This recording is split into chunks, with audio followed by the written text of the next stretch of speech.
The Honorable Dido Raso is the Member of Parliament for Saku. And by the way, a retired decorated army man, having retired at the rank of Colonel, and joins us in studio this evening to speak about the conversation around Parliament and whether it has been taken hostage by the executive.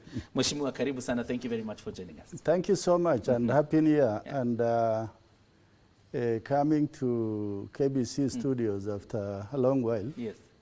I'm actually impressed with what I'm seeing. Yes. It is a new year indeed for you. Thank you very much, and thank you very much for the compliments. To dive right into our conversation, you've had allegations being made by the opposition leader particularly that the executive has finally captured and Parliament is no longer independent. Is that true? I think it cannot be true. This is a democratic state. And in 1648, there was the Treaty of Westphalia, where countries said, okay, let's go democracy. The rule of the law, the rule of the people, the leadership are subject to the people. In Kenya, there's separation of powers between the executive, the legislature, and the judiciary. And I know you know what is happening with the judiciary and the executive. To say they are separate is really not true. Separate in terms of functions, but some functions are going to overlap and interlace, so that is what you call government. But when you say that, okay, when the legislature is fighting the executive, then the government is working, I think that person is not looking at the right picture. The right picture is the legislature must oversight the government, not necessarily taking the sort of party lines, but also at the same time, not to lose the sight of what is there in the global environment in Kenya. I know there is the issue of state capture, which we really got to learn a lot of it from the last government toward the dying days. Then we are told about the deep state. Then somebody said the system. When you look at Kenya, Kenya does not exist alone in the global arena.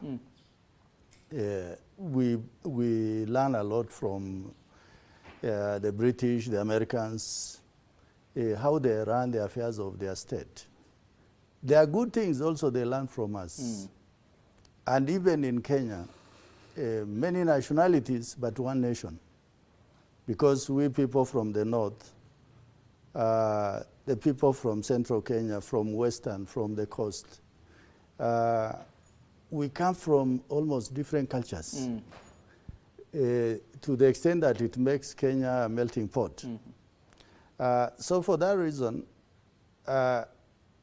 it is true that sometimes Parliament must bend over backwards to make sure that the state functions as per the agenda of that government within the time, within the existing constraints.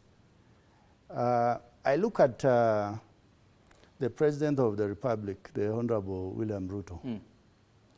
I think if that man was a Maradona, he has run the longest mile,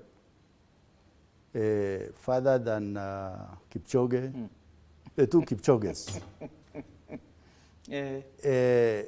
So it's like that leader going out there to look for something for his nation. For Parliament, sometimes a new law is necessary. And the new issues are things like housing, health. I come from the north. I come from a constituency that is fairly, you can call a rural constituency. Where today, if we are told that we can build for you 200 housing units, we will not call for even public participation. As the leader or the representative of those people, I'll say, we need it tomorrow. The issue of health. Health has become a very expensive domain for every Kenyan. With the changing lifestyle, with the emergence of new diseases, Kenya must invest in health. This government is saying, let us invest in health so that from the beginning, we are able to do prevention. Then before we get to curative, then we'll have done so much. Of the other time, the government was able to commission, I think, thousands of community health workers to go down to the rural, the household. Countries like Brazil have been able to succeed in health, Cuba, by having that sort of curative approach to the healthcare system. So when we say that, oh, you know, this government has captured parliament, it has captured the judiciary, I think what they are really looking at is continuous conflict between the three arms of government. Let me ask you, Mheshimiwa, very quickly. Yes. In your own assessment, Yes. because you're a long-term member of parliament, and Yes. of course experienced in the House as a ranking member, Yes. do you think in the last 1 year and a half or so of your existence, Yes. the parliament has really demonstrated independence when it comes particularly with dealing with the executive? I think yes and no. Okay.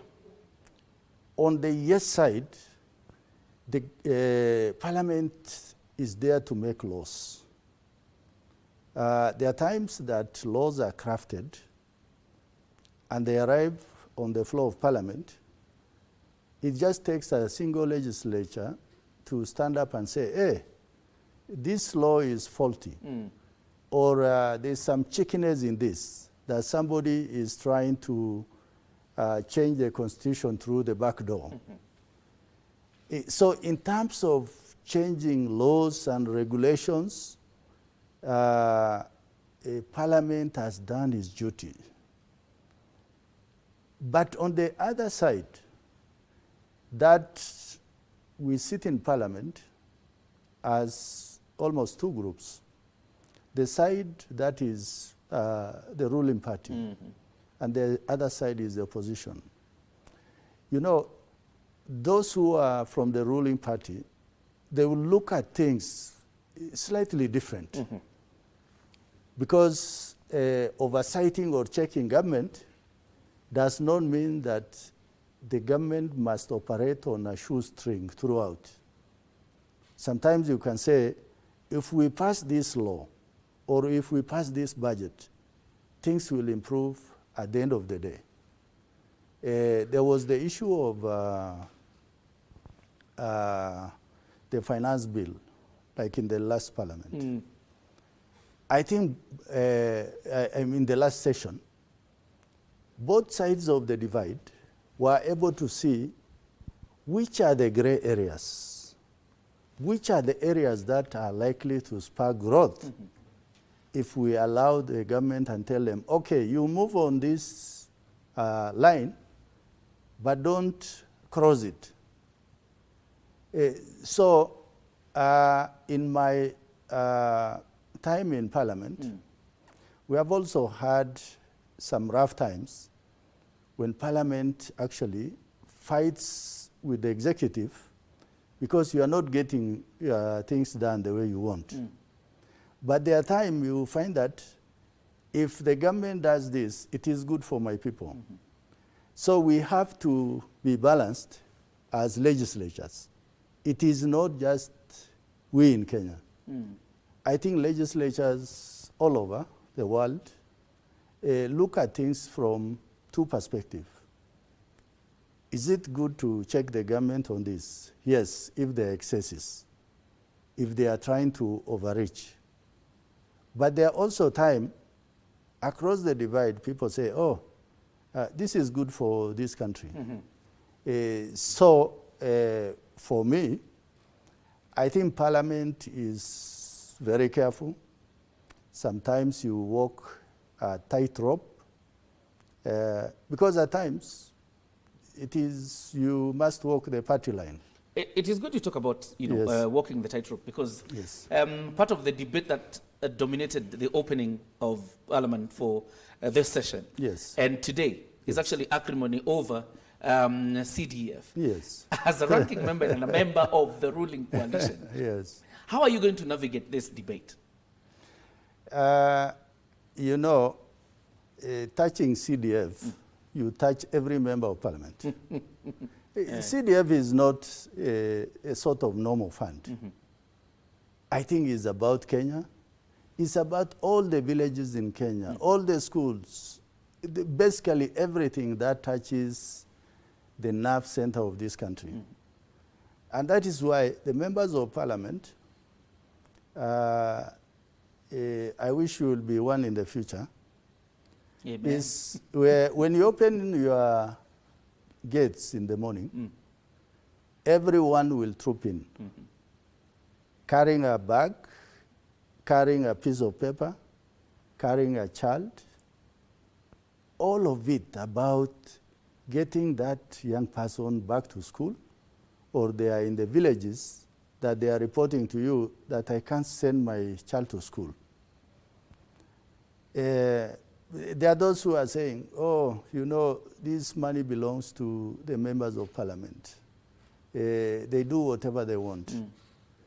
The member of Parliament, by the way, is just the patron of those funds. They are ex-officials. They don't sit in the meeting where they deliberate on how those monies will be used. What arrives on your desk is projects that the CDF committees have decided that in school X, we are building a classroom. In the school Y, the roof was blown off last time by wind. We are going to replace it. In school Y, we want to put up a borehole. So all those rafts of issues will arrive before the member of Parliament, and in case he or she wants to make a change, he has to still talk to that committee to say that, I believe this and that is the priority. Sometimes hundreds of projects come before you, and as you discuss with your committee, you find that you don't have that money. And I said CDF funds are not just are not normal funds. When you traverse Kenya, all parts of Kenya, the first project you'll come across is a CDF project. All right. And that is why members of Parliament, they are just not being petty. They are really serious about it. And when we tell the executive that it is not the game as usual, we are putting our demand on the table so that children will go to school, so that whatever facilities that are there for CBC, for books and all that, are availed to the learners. All right. All right. Very quickly, Mheshimiwa, because I'm told that we have about 2 minutes before we wind up. And it is important probably, so you tell us as a senior member, why are you changing? Why do you plan to change from the Saku member of Parliament? What is in your plans? Very quickly. I don't know how you picked up that, but in life, everybody must look ahead. And especially leaders must see beyond tomorrow. Okay. I think I really want to thank my people of Saku for having given me 3 terms as their member of Parliament, who represented them very effectively. And I think to an extent, for me as a former military officer, I find very thin line between being a member of parliament and an army officer. Both is a calling. Okay. It is not really a job. So you really want to extend the frontiers of services and support to your people.